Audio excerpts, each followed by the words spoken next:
Presiden RI Prabowo Subianto mengungkap temuan mineral tanah jarang monasit bernilai ratusan triliun rupiah di lokasi pertambangan ilegal yang disita negara di Bangka Belitung. Tim media Presiden di Jakarta, Senin, menginformasikan potensi itu selama ini digarap secara ilegal memanfaatkan 6 smelter yang kini telah disita dan diserahkan ke PT Timah Tbk. Dengan asumsi kurs Rp16.603 per dolar AS, maka harga monasit setara Rp3.320.750.000 per ton. Presiden Prabowo memperkirakan kandungan monasit di kawasan pertambangan ilegal itu mencapai 40.000 ton. Dengan perhitungan tersebut, kata Presiden, potensi nilai ekonomi dari temuan tanah jarang di Bangka Belitung diperkirakan mencapai 8 miliar dolar AS, atau setara sekitar 128 triliun rupiah. Presiden menuturkan, dari 6 perusahaan ilegal yang disita itu, potensi kerugian negara ditaksir mencapai 300 triliun rupiah termasuk monasit. Oleh karenanya, praktik semacam ini harus segera dihentikan. Presiden juga menyampaikan apresiasi kepada aparat penegak hukum serta seluruh pihak yang terlibat dalam membongkar kasus tersebut. Ia menegaskan, langkah ini menunjukkan keseriusan pemerintah dalam memberantas penambangan ilegal dan penyelundupan sumber daya alam. Presiden berpesan agar kerja keras aparat terus dilanjutkan demi menyelamatkan kekayaan negara untuk kepentingan rakyat.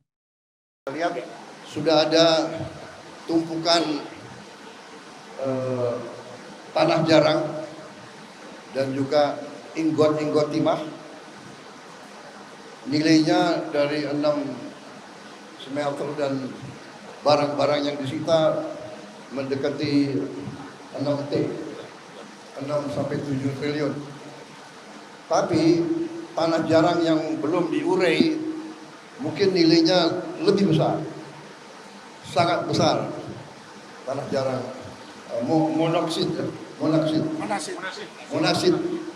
monasit itu 1 ton itu bisa ratusan ribu dolar ya.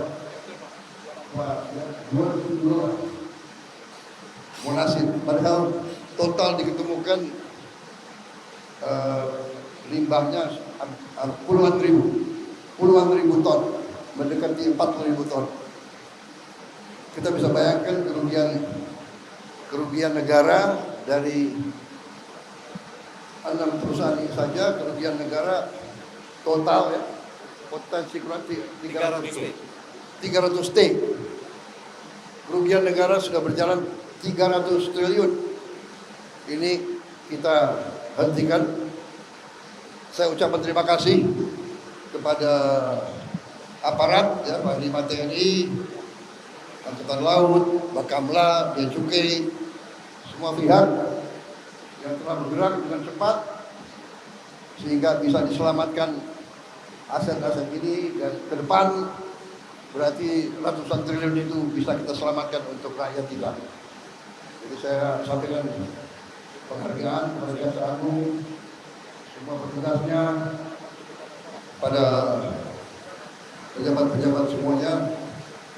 Ini suatu bukti bahwa pemerintah serius, kita bertekad untuk membasmi penyelundupan, membasmi illegal mining, membasmi semua yang melanggar hukum. Kita tegakkan dan kita tidak peduli siapa ada di sini. Saya kira itu dari saya ya. Investasi yang membanggakan, saya minta diteruskan ya. Siap. Jaksa Agung, Panglima TNI, Bea Cukai, Bakamla, teruskan. Kita selamatkan kekayaan negara untuk rakyat kita. Saya kira itu dari saya. Terima kasih. Terima kasih. Jangan lupa subscribe ya.